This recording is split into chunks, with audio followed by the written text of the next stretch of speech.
En esta sesión reconocerán la coexistencia de la diversidad cultural en el mundo globalizado, es decir, la coexistencia de diferentes culturas locales, nacionales y globales, a fin de comprender cómo sus expresiones enriquecen la vida social y cultural en el mundo. Si ya están listas y listos, comenzamos. En nuestra sección Leer para Conocer, daré lectura a un fragmento del artículo sobre los efectos de la globalización en la cultura, de Gilberto Jiménez, doctor en Sociología e investigador emérito del Instituto de Investigaciones Sociales de la UNAM, donde expone dos interpretaciones sobre el significado de la globalización en la cultura. La primera dice así: en nuestros días no existe una localidad que no esté contaminada en mayor o menor grado por lo global. Lo que se presenta como una cultura global no es más que la cultura dominante, que emerge en su mayor parte de lugares específicos del mundo, América y Europa.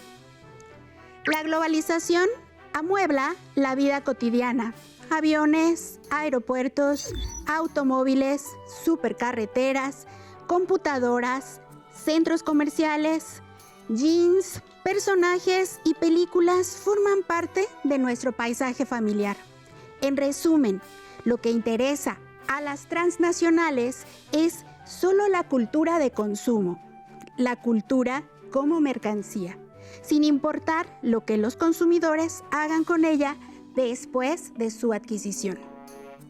La segunda establece que no existe una cultura popular global, supuestamente propagada por los medios de comunicación. Esto no significa negar que el mundo está cada vez más conectado y que existe una mayor interacción entre las culturas, sino solo que su efecto no es una pluralidad de culturas iguales, ni una síntesis armoniosa de las mismas. La cultura sigue funcionando como operadora de diferencias, porque su riqueza radica precisamente en su diversidad. Se ha dicho que las culturas locales también pueden negociar con las industrias culturales en la instancia de la recepción, reinterpretándolos o resignificándolos en función de sus propios códigos locales. Esto es, un proceso mediante el cual lo global se adapta a condiciones locales diferenciadas. Hasta aquí la lectura. Los invito a reflexionar con su familia sobre cuál de estas dos aproximaciones les parece más acertada. Para iniciar, tengan presentes las siguientes preguntas que los guiarán a lo largo de la sesión.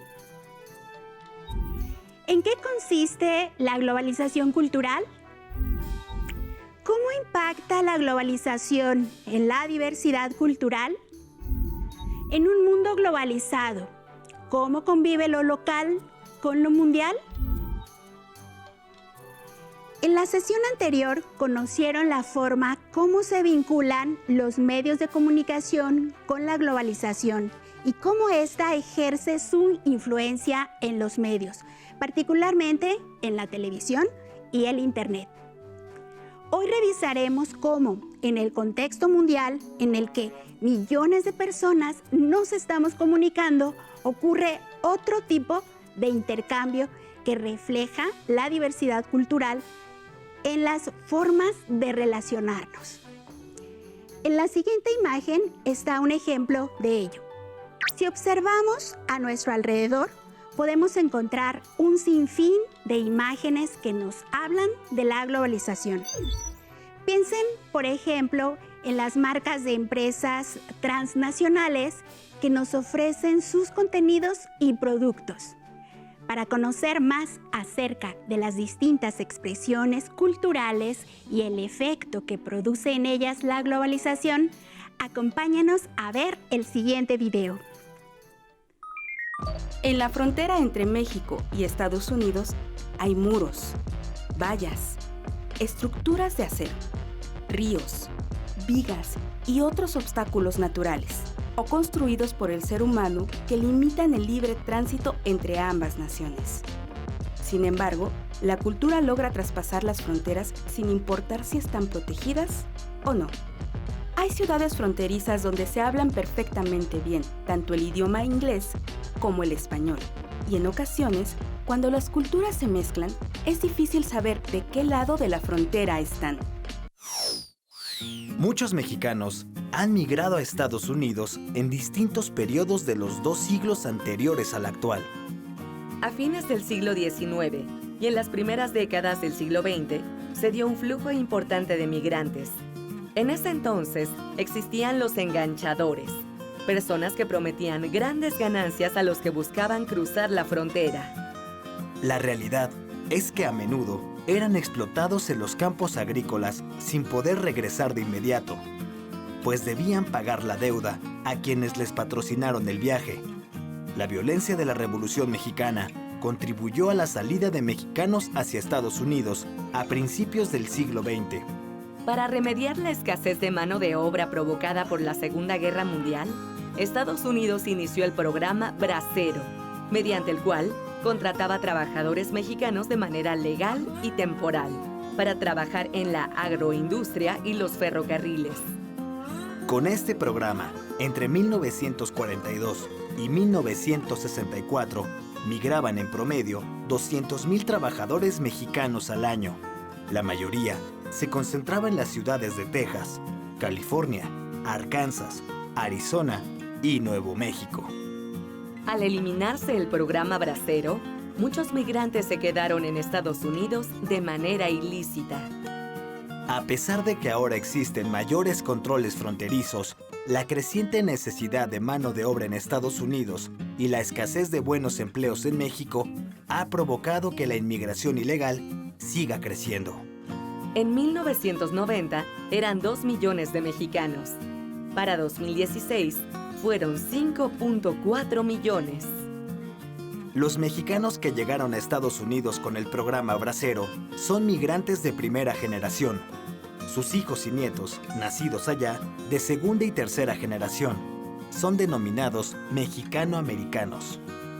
La mayor parte de estas generaciones viven en Illinois, Indiana, Michigan, Ohio, Nueva York, Texas, Nuevo México, Arizona, California, Colorado, Georgia, Nevada y Washington.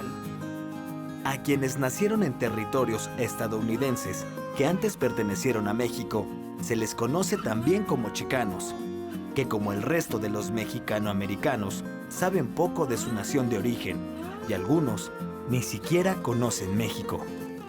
La cultura de los mexicanos que viven en Estados Unidos parece contradictoria. Por un lado, recrean la cultura nacional y por otro, intentan adaptarse a la anglosajona. De hecho, no las mezclan. Toman elementos de una y de otra. Al tratar de adaptarse a la nueva cultura, pierden valores culturales de origen, lo cual tampoco permite que adopten por completo los valores culturales de la sociedad que los acoge. Así comenzó la revalorización de la cultura materna, que no han abandonado del todo, pues se esfuerzan en mantener costumbres, idioma, canciones, mitos y leyendas mexicanos.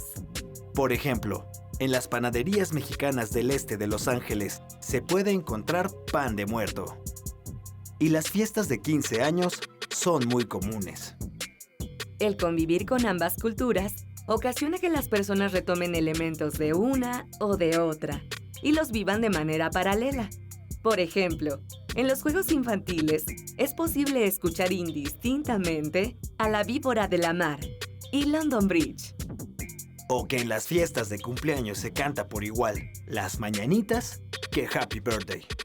En cuanto a la religión, algunos migrantes conservan sus propios símbolos, como la veneración a la Virgen de Guadalupe, y otros se inclinan por religiones protestantes. La tortilla, elemento característico de la gastronomía mexicana, es consumida por varios sectores de la población, aunque en ciertos lugares colorean la masa para hacerla más atractiva. Como pudimos observar y escuchar en el video, El flujo migratorio de los países pobres hacia los ricos es un fenómeno que inició después de la Segunda Guerra Mundial. En la actualidad, los países receptores de migrantes experimentan dificultades para aceptar y asimilar las diferencias culturales de los inmigrantes, provocando manifestaciones de intolerancia hacia ellos por considerarlos una amenaza a su identidad nacional. En la década de 1990, muchos sociólogos y periodistas temían que la globalización terminara por destruir las diferentes culturas y tradiciones nacionales, regionales y locales que existen en el mundo y creara una cultura mundial única y homogénea, basada fundamentalmente en la cultura de Estados Unidos de América. Sin embargo, al paso del tiempo ha quedado demostrado que ese miedo era infundado, pues las culturas de las diferentes naciones y de las regiones del mundo, lejos de desaparecer, en muchos casos se han fortalecido, producto de una especie de mestizaje cultural. La cultura en el proceso de la globalización. La globalización influye de diversas maneras en los rasgos distintivos espirituales y materiales, intelectuales y afectivos que caracterizan una sociedad o un grupo social. De acuerdo con la UNESCO, la cultura adquiere formas diversas a través del tiempo y del espacio. Esta diversidad se manifiesta en la originalidad y la pluralidad de las identidades que caracterizan los grupos y las sociedades que conforman la humanidad. La globalización cultural tiene detractores y defensores, así como varias interpretaciones sobre sus efectos en la vida cotidiana de las personas, de las comunidades y de las naciones. Escuchamos acerca de ello en la lectura inicial. ¿Ustedes qué opinan? ¿Es cierto que cada vez son más parecidas las manifestaciones culturales entre los seres humanos? ¿Que gracias al Internet tenemos las mismas costumbres, deseamos las mismas cosas y defendemos las mismas ideas? Hay diversas posturas al respecto. Vamos a estudiar algunas de ellas para que ustedes puedan contar con mayores elementos y hacerse de una opinión propia. Primera postura, homogeneización cultural. Una primera interpretación de la globalización cultural es que, gracias a la interconexión generada por las tecnologías de la información, se produce un efecto de homogeneización cultural. Esto significa que el aumento en el intercambio de información y de productos hace que las personas compartan costumbres, gustos y creencias, lo que va haciendo que sean cada vez más parecidas entre sí. Por ejemplo, todos pueden estar tomando la misma gaseosa o refresco azucarado, viendo la misma película, escuchando el mismo grupo musical y usando la misma marca de zapatos deportivos.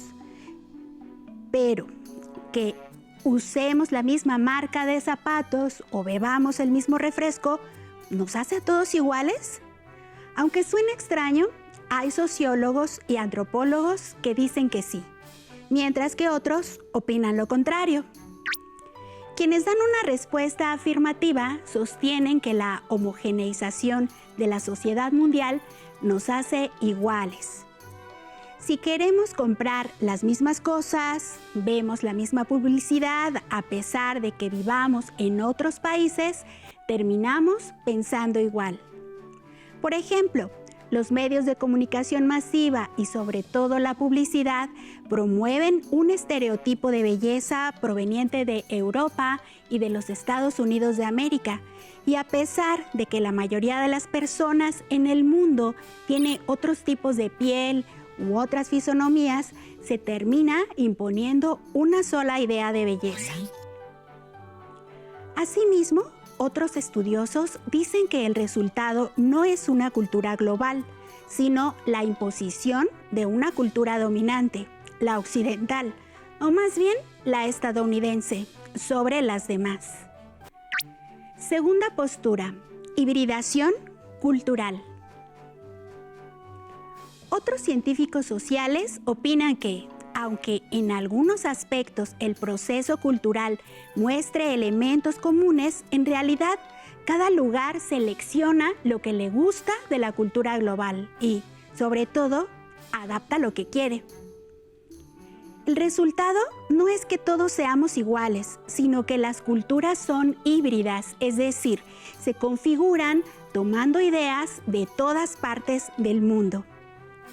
Desde esta perspectiva podemos compartir la misma gaseosa, pero unos la usan para beberla y otros para colocarla en un altar como parte de una ofrenda religiosa. Esta posición rechaza la existencia de una cultura capaz de dominar a las otras y también se opone a la idea de que existan culturas puras, que no toman elementos de ninguna otra. En la globalización, dicen, nadie puede estar aislado. Tercera postura, rechazo total. Existe un tercer grupo de personas y grupos culturales que rechazan la globalización, ya sea porque una cultura quiere imponerse a la suya o niegan toda influencia de personas ajenas a su grupo. Consideran que las expresiones culturales en Latinoamérica, por ejemplo, están siendo amenazadas por la globalización y las nuevas tecnologías, y que los pueblos estén comenzando a perder su identidad. Cuando en los comercios se vende lo mismo, ropa, calzado, por ejemplo, se empieza a perder eso que nos identifica, lo que nos hace diferentes, y según los sociólogos que apoyan esta teoría, opinan que también se pierde el valor y el respeto a la diversidad cultural. En esta tercera postura que rechaza la globalización, se ubican algunos grupos más radicales, como por ejemplo los fundamentalistas religiosos, quienes sostienen que la verdad de las cosas está en sus libros sagrados y que se debe regresar a ellos para rechazar la globalización. Por lo general, estos grupos son violentos e intolerantes a las diferencias. Hay fundamentalistas cristianos, islámicos, budistas e hinduistas. Fundamentalistas son también los racistas y supremacistas blancos en los Estados Unidos de América.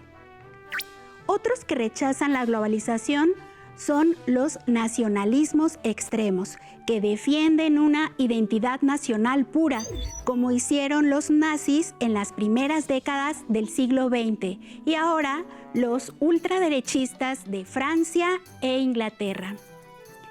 Estos últimos, opuestos a la globalización económica y cultural, rechazan la migración e incluso acaban de votar por la separación de Reino Unido de la Unión Europea. Este hecho sucedió en 2016 y se conoce como Brexit. Cuarta postura, democratización. Finalmente, mencionaremos un cuarto grupo, los que promueven una globalización más horizontal, democrática y justa. Este grupo promueve un proceso de globalización dotado de una fuerte dimensión social, basada en valores universales compartidos y en el respeto de los derechos humanos y de la dignidad de las personas. Una globalización justa, integradora, gobernada democráticamente, que ofrezca oportunidades y beneficios tangibles a todos los países y a todas las personas.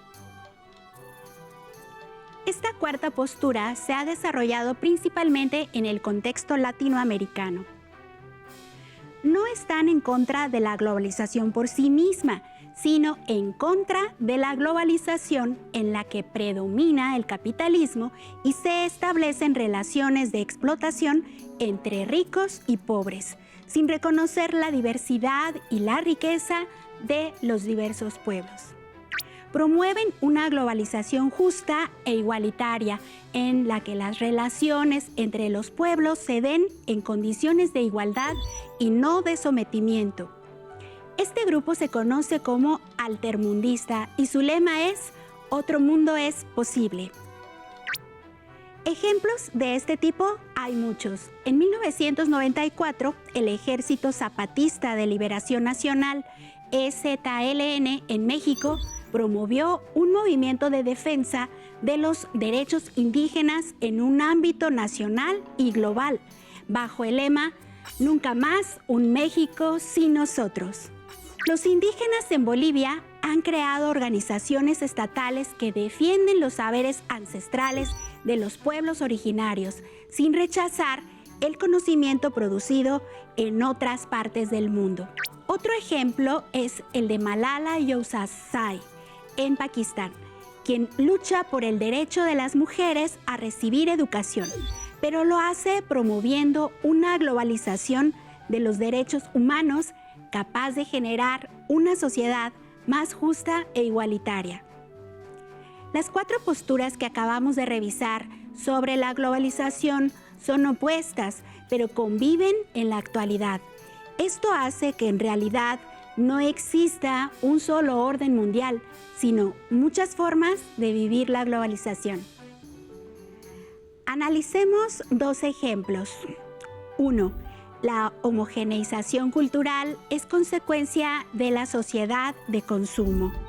Un componente del capitalismo es que, para favorecer la producción y la venta de bienes o servicios, se promueve el consumo de productos que no son de primera necesidad y que además tienden a durar poco para ser rápidamente sustituidos por otros. En este escenario, las personas no son vistas como ciudadanos, sino como consumidores. La publicidad está estrechamente ligada a la sociedad de consumo. Los publicistas crean en las personas la necesidad de comprar productos ya fabricados, como la chamarra de marca o el coche último modelo. La sociedad de consumo crea necesidades. Los Estados Unidos de América, pionero de este esquema, creó grandes centros comerciales en los que las familias pasan sus fines de semana consumiendo productos que realmente no necesitan. Así, la vida cotidiana parece girar en torno al arte de comprar. También en el tema de la sociedad de consumo hay posturas encontradas. Veamos lo siguiente. 2. Otro ejemplo de la influencia de la globalización lo encontramos en las expresiones artísticas. El arte desempeña un papel mediador y motor de la comunicación, ya que el artista, a través de su creación, transmite no solo emociones, sino también mensajes y nos hace reflexionar sobre los problemas sociales o la vida en general. Las expresiones artísticas se han difundido en muchos países mediante la globalización, incorporando a su paso nuevos elementos para crear formas, figuras, ritmos nuevos y diversos. En la música existen muchas muestras de que las culturas intercambian conocimientos y se influyen mutuamente. La música clásica europea de principios del siglo XX, como la compuesta por Claude Debussy, muestra una clara influencia oriental, específicamente del gamelán, música tradicional de Indonesia. Hay casos más actuales, como el de The Beatles, el famoso grupo británico de rock de los años 60 del siglo XX.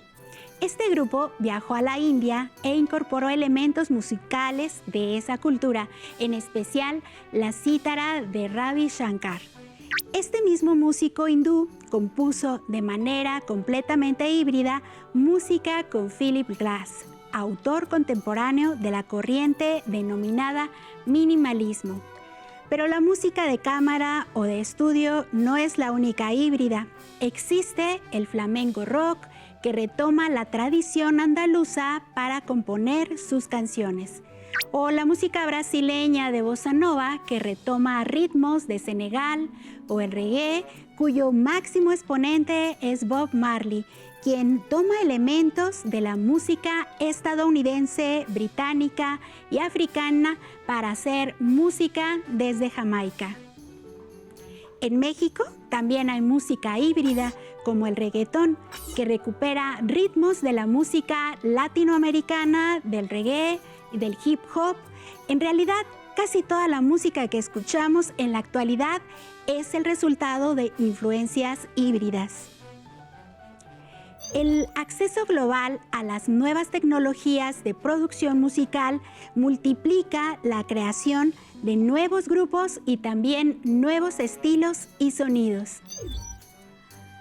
Actualmente, los músicos optan muchas veces por darse a conocer y promocionarse a través de canales online, redes sociales y difusión digital multimedia como el streaming. Con lo visto hasta el momento, podemos retomar las preguntas iniciales. ¿En qué consiste la globalización cultural? ¿Cómo impacta la globalización en la diversidad cultural? En un mundo globalizado, ¿cómo convive lo local con lo mundial? Ahora sabemos que el mundo actual, como el de ayer, tiene una característica básica, la pluralidad.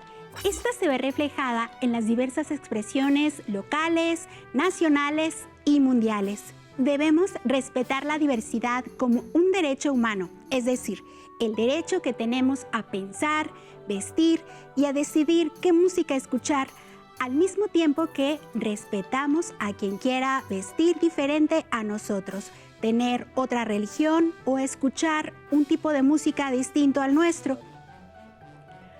Como revisamos a lo largo de la sesión, la globalización cultural es uno de los procesos más importantes y complejos que ha vivido el mundo en las décadas recientes. Las consecuencias de ella han sido muy diversas, tanto positivas como negativas. Sin embargo, la globalización no debe asumirse como un proceso bueno o malo.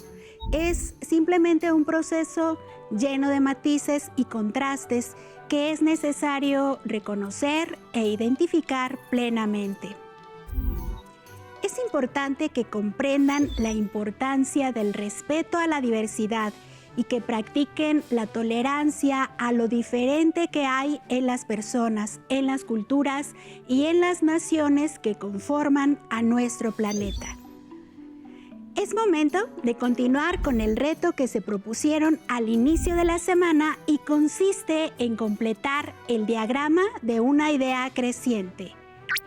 A partir de lo que estudiaron en esta sesión, escriban los efectos de la globalización en su vida cotidiana. Reconozcan los aspectos relevantes de la cultura a la que pertenece e ilústrenlos. Recuerden anotar sus conclusiones en la base y compartirlas con sus maestros y compañeros. No olviden continuar con la lectura recomendada en la sesión anterior, El Club Dumas, de Arturo Pérez Reverte, una novela en la cual el protagonista usa su ingenio y dotes de investigación para corroborar si dos misteriosos libros son o no verdaderos. ¡Listo! Terminamos, pero aún nos queda mucho por explorar y descubrir. Así que nos vemos pronto aquí en Aprende en Casa. ¡Hasta la próxima!